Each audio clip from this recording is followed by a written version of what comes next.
बातम्या 24 तासात वाल्मिक कराड सरेंडर होणार का असा प्रश्न आता उपस्थित होतोय। कारण संतोष देशमुख हत्या प्रकरणामध्ये सीआयडीचे 9 पथक तयार करण्यात आलेले आहेत अशी माहिती सूत्रांनी दिलेली आहे। आरोपींचे मोबाईल डेटा सीआयडीने तपासल्याची माहिती सूत्रांनी दिली आहे। वाल्मिक कराडसह फरार आरोपींची संपत्ती जप्त करण्यात आल्याची माहिती देखील सूत्रांनी दिली आहे। फरार आरोपींच्या नातेवाईकांचे देखील बँक खाते गोठवल्याची माहिती सूत्रांनी दिलेली आहे। दत्ता कनवटे माझे सहकारी आपल्याला या सगळ्या संदर्भात सविस्तर माहिती देतील। दत्ता, नक्कीच सूत्रांच्या हवाल्यानुसार या प्रकरणामध्ये अनेक महत्त्वाच्या माहिती सध्या समोर आलेल्या आहेत, ज्यामध्ये संतोष देशमुख हत्या प्रकरणात सीआयडीने जवळपास 9 पथकं तयार केलेली आहेत, ज्यामध्ये 150हून अधिक कर्मचाऱ्यांचा अधिकाऱ्यांचा समावेश आहे आणि त्यांच्या माध्यमातून या सगळ्या आरोपींचा शोध सुद्धा सुरू आहे। स्कॉर्पिओ गाडीमध्ये जे मोबाईल आढळले होते ते सुद्धा प्रयोगशाळेमध्ये पाठवलेले आहेत, त्यांचा अद्याप अहवाल आलेला नाही। मात्र या संपूर्ण प्रकरणात जे कॉल डिटेल्स असतील, व्हॉट्सअप कॉल असतील, व्हॉट्सअप व्हिडिओ कॉल असतील, ते सुद्धा तपासण्याचं काम जे आहे ते सीआयडीच्या पथकाकडून करण्यात आलेलं आहे।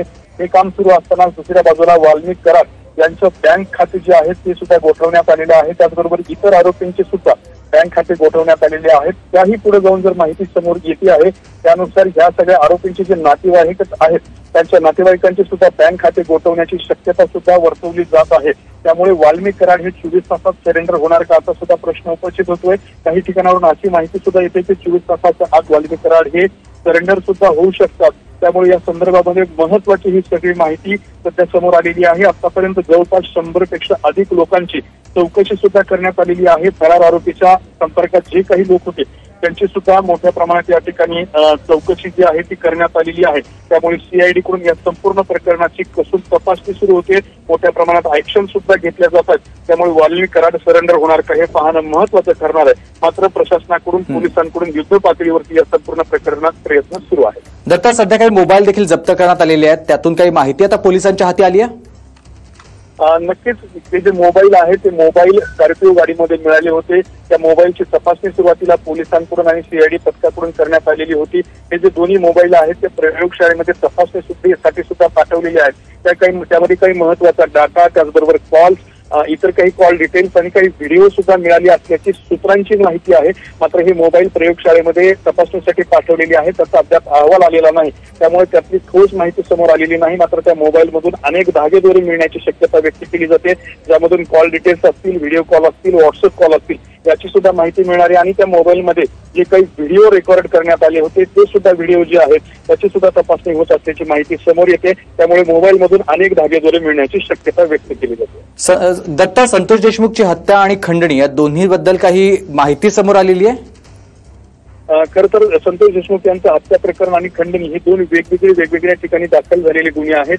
मात्र सुरुवातीपासून संतोष देशमुख यांचे नातेवाईक असतील किंवा फिर्यादी असतील ते सातत्याने सांगतात की या दोन्ही घटनांचा एकच संबंध आहे।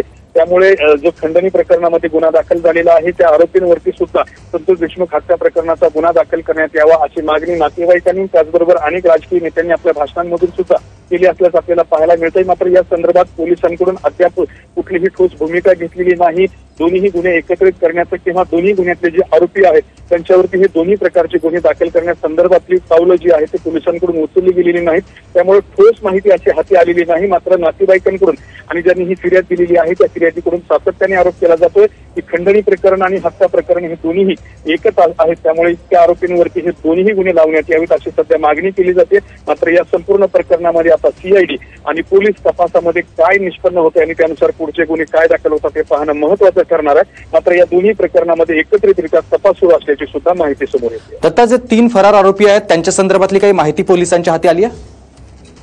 खरं तर 3 फरार जे आरोपी आहेत त्यांना फरार झाल्याला आज 20 दिवस झालेले आहेत आणि त्यांच्या शोधासाठी सुद्धा पोलिसांनी यापूर्वीच मोठ्या प्रमाणात पथकं पाठवली आहेत।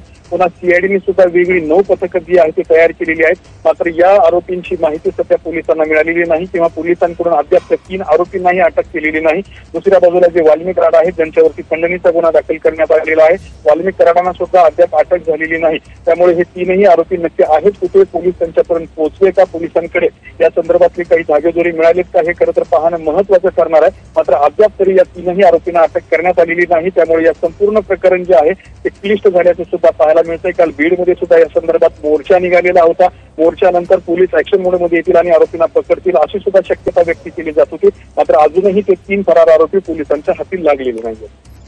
दत्ता, वाल्मिक कराड 24 तासाच्या आत पोलिसांनी